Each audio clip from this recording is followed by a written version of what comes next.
With that down, guys, let's move on and talk about this, shall we? Don't know if you've heard, but there's a second M3gan. The reason you might not have heard about it is because absolutely nobody has gone to see it. Despite the success of the first one. And by the way, throw me in there too as one of the fans of the first movie. I really enjoyed the first one. I thought it was such a great pleasant surprise. It was a great tongue-in-cheek little horror film. You know, tongue-in-cheek little horror film. I had a blast with it. I had a really good time with it. Very excited about the second one. Second one comes out. You would hope your sequel makes more than the previous one did. M3gan 1 made $30 million on its opening weekend. M3gan 2 made 10. Took a 66% drop in its opening weekend, and not a lot of people are running out to see it again. And now, you know, we've already kind of done our post-mortem on it about, you know, the things that led to its failing. But now the head of the studio, Jason Blum of Blumhouse, has been asked about and come out and kind of give his thoughts on it. And I'll tell you, they are super refreshing to hear from a studio head talking about the failings of their own movie. This comes to us from the Hollywood Reporter that writes this. Jason Blum himself decided to speak out proactively about M3gan 2.0 and Blumhouse's slump in a podcast interview with the Town's Matt Bellani, who's of course featured a lot in Seth Rogen's The Studio. During the weekend of the film's opening, he owned up to what may have gone wrong. We all thought M3gan was like Superman. We could do anything to her. We could change genres. We could put her in the summer, because remember the other one was not in the summer season. We could put her in the summer. We could make her look different. We could turn her from a bad guy into a good guy. And we classically overthought how powerful people's engagement was with her, Blum said, reiterating that the audience wasn't ready to genre swap. He also admitted to being in pain all weekend. One horror producer familiar with the inner workings of Blumhouse couldn't agree more, telling the Hollywood Reporter the film's failure boiled down to hubris.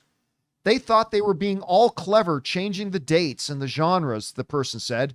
Another horror producer adds, this was not the sequel audiences wanted. It was the movie the director wanted. This wasn't the movie audiences wanted. It was the movie the director wanted. All right. Let's start with Jason Blum's comments. While it is easy in hindsight to look backwards and say, well, obviously those were all dumb decisions. I have a lot of respect for a studio guy while his movie is still in theaters to come out and acknowledge all the mistakes they made. Because normally what the playbook is, blame it on the current environment, blame it on maybe timing, blame it on something else, whatever. But Jason Blum just comes around and says, we way overthought it. We thought we could change her look. We thought we could change genres. We thought we could change this release window. We thought we could change her from a bad guy to a good guy. We thought we could do anything with this character. And we were wrong. And while the film hasn't even reached its second weekend yet, he's like coming out and saying that. And I got to say, listen, every film studio, every director, every filmmaker is going to make big mistakes at some point. I really respect when Jason Blum makes them. He seems to be very self-aware of them and comes out and says it. And as far as what that one producer said, Rob, about they didn't make the movie the audiences wanted, they made the movie the director wanted. I'm okay with that if it's the first movie. Yeah, that's the... Right? Yeah. Exactly. I'm okay. Hey, if what the audience wanted is what would have worked, a lot of people wouldn't be sitting in the audience. They'd be making films. I'm okay with making the film that the director wanted. Rob often talk about, you want a film that has authorship. You want a film that has all that, right? And I 100% agree with that when it's your first film. But once you've done the first film and you've told the audience what to expect, and you've given the audience something that they really love and now identify with and now are attached to, you can't go off the rails. You can't suddenly go, again, like Blum said, we're going to change genres, change her look, change her, make her a good guy, change the release dates, change the window. Like they just thought they could do anything with it. And now they're realizing they couldn't. So while I appreciate the idea of wanting to make the movie the director wanted, You do that for your first film, prove that it works, then you go on the second. But guys, we want to take a second to thank a sponsor of this video, Stitch Fix. Let's be honest, shopping is not my thing. I've wasted way too much of my time either in stores or scrolling for clothes, only to end up with stuff that doesn't fit or just, doesn't work. See, that's why I use Stitch Fix. You take a quick style quiz, your size, your vibe, your budget, and boom, you're paired with a real human stylist who curates pieces just for you. They send you a fix box with clothes actually fit for your life. Stuff you'll wear to work, on weekends, or wherever. It saves me time, helps me look great, and I never have to step foot in a store. You try everything on at home, keep what works, and send back the rest. Free shipping and returns, no subscription required. Oh, and your first fix? The try-on is totally free. So if you're tired of the endless shopping grind, this is your sign to try Stitch Fix. Seriously, it's style without the stress. Head to stitchfix.com/Campea to get $20 off your first order, and they'll waive your styling fee. That's stitchfix.com/Campea. Anyway, there's a lot of things being pointed at here, Rob. What stood out to you from the Hollywood Reporter article? And with a few more days of reflection, what really stands out to you as one of the big failing points of M3gan 2.0? Well, I think that it's great that Jason Blum is speaking the way he's speaking, because what he's doing is he's taking responsibility. He's saying, okay, but he can, because that article points out that Blumhouse has made 42 movies and they've grossed a total of $6 billion. And they're mostly low budget films. Made for about 25 bucks. They're making each. some bucks, and then they do things like they make Lee Whannell's Invisible Man, and they'll make that for $8 million. And and by the way, that movie was so good. It was, yeah, that was an entertaining movie. They've had a few missteps, like Exorcist. Sure. I mean, I get that, but still, for the most part, they've done a good job.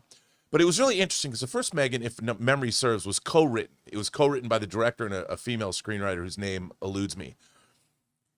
I think when he says, like, here's the funny thing, it's like Clint Eastwood said in a Dirty Harry movie, a man's got to know his limitations. When you make a film like M3gan, you have to look at it and go, okay, well, what was successful about this movie? And what was successful about it was M3gan. That's what was successful. M3gan, the way she acted, what she did, the premise of the movie. And that's what people liked. It didn't even matter what happened in the movie. That doll, that mechanical AI, whatever that thing was that they created, you could have put her in an ice cream commercial as long as you kept that character intact. Right. It would have, that audience, and I know that because I've talked to people that really love that character. What M3gan 2.0 did, and I say this having not seen M3gan 2.0, and we saw what we saw at CinemaCon, even at CinemaCon, when they came out with 50 dancing M3gans. I thought to myself, I'm like, it wasn't 50 dancing M3gans that made this. It was like, you can't just make something bigger and give us a bigger extravaganza. They fundamentally changed what this movie was and what it was about. And it really wasn't about M3gan anymore. It took M3gan, and like they're saying, we dropped her into a different realm, different milieu. We took the whole thing, because it wasn't just the plot of the movie, it was the plot as defined by M3gan. But now M3gan had an evil AI she had to go after. It wasn't about her anymore. And then they flipped her around, like, she has to go fight this person and do this thing. Well, that's literally changing. You know what that was? That was Highlander 2. Yeah. In the best one of all of them. In Highlander 2, The best one of they all of them. completely So glad you brought changed that up. the Highlander. We're from the planet Zeiss, and all this stuff. They changed everything. Earth is about, actually a penal colony for and immortals. and it's all that we're going to do all that stuff. Now, here's the thing. I always say, John, you get one big ask in a fantasy film. The one big ask of Terminator 2 is that Arnold is no longer a villain. He's become the hero protagonist, a protector. Right. But because he's a robot, that makes sense. Now there's a robot that he has to protect John Connor from. So you flip the script. The mission's still the same. The mission's still the same. Yeah, the Terminator's going after John Connor to protect him. And you make the action bigger and the stakes bigger and all that. But it was still a Terminator movie. It knew the assignment. M3gan didn't. And, I understand a director makes one M3gan movie. How do you make it interesting for you? He was the sole writer, I believe, of M3gan 2. He's like, yeah, we're going to do this. And it's like, you're not serving your audience. your audience wanted the camp fest of M3gan 1 ratcheted up to the nth degree. It shouldn't have been Terminator you looked at. It should have been Mommy Dearest. That's what M3gan 2 should have been, where M3gan comes out and she's more M3gan than M3gan. She becomes the head of Pepsi Cola because her, or something like that, where you make it M3gan, just doing a lot more. One of the other big differences as well with the Terminator thing is that the robot that shows up in Terminator 2 is not the same one from Terminator 1. Right. It's a completely different model. It's not a different model. It's a completely different unit. That's genuinely scary. Yeah, generally, but it was captured, reprogrammed, and then sent out. It wasn't the same one that was in the first one. And if they had done like, this is another M3gan doll, but its programming evolved differently, maybe that could have helped. But again, it was just too much. They just so fundamentally changed it. And you know what? We wouldn't even be having this conversation if the movie was good. Yeah.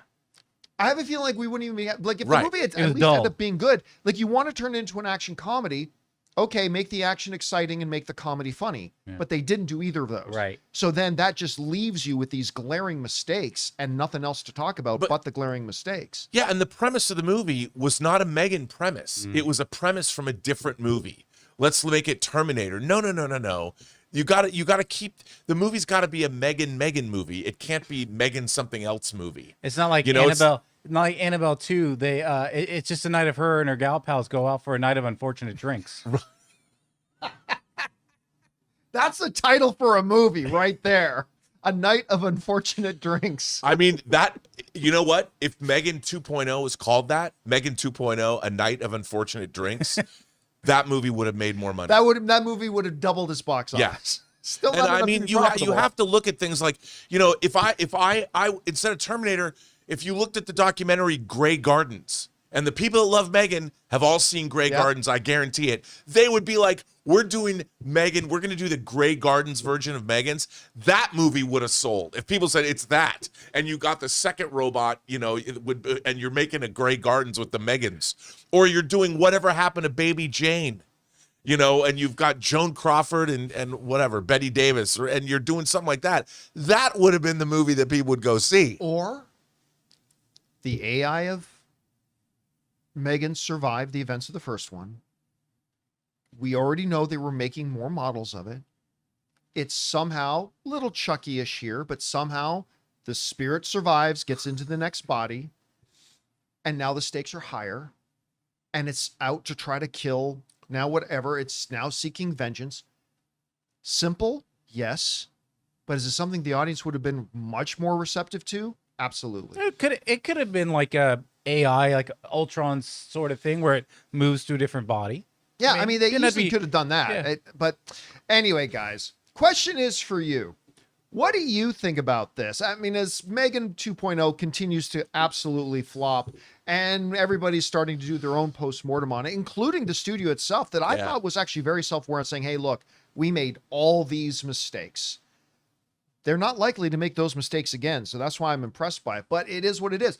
Do you have other thoughts or theories about why M3gan has struggled when the first one was kind of this little darling quiet hit? Whatever you guys think, jump down to the comment section below and let us know your thoughts. Hey guys, thanks so much for watching this video. Make sure you like the video, leave a comment, and subscribe to our channel. And don't forget, we have a daily podcast called the John Campea Show podcast, available on Apple Podcasts, Spotify, or your favorite podcasting app of choice. Go and subscribe to it today so it'll be there when you need it.